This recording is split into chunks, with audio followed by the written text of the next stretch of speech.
So here we have the Mercedes-Benz A180D on a 16 plate. I'm going to start off by showing you around the outside of the car, and then we'll hop in and run through some controls on the inside. From the outside though, you can see that it's a 5-door car. Let's start off inside the boot first of all. As we approach the back of the car, you can see we have plenty of boot space along with that 60/40 split folding rear seat should you wish to increase this space even further.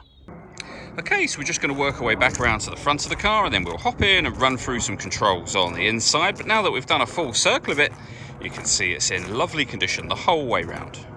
Just briefly before we climb in, I think it's well worth seeing the interior from this exterior point of view. There's plenty to run through on the dashboard, so let's hop in and we'll do that now.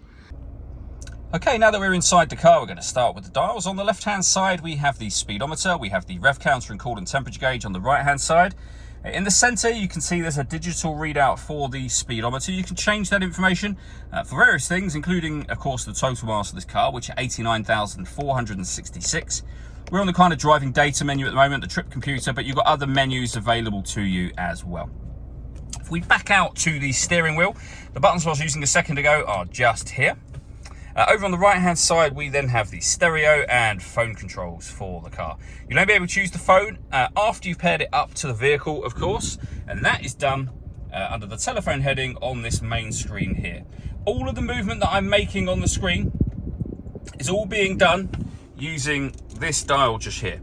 You can, if you wish to, use the collection of buttons that are on the main stereo unit, but whilst in motion, it's far easier to use that wheel. For example, you could rotate it to radio, push it down. Well, then in the radio menu, you can reprogram the AM radio, which is the one that we're on at the moment, or you can access your FM radio as well. And as you can see, that's just me rotating that wheel around. And the same is true of the media setting just here.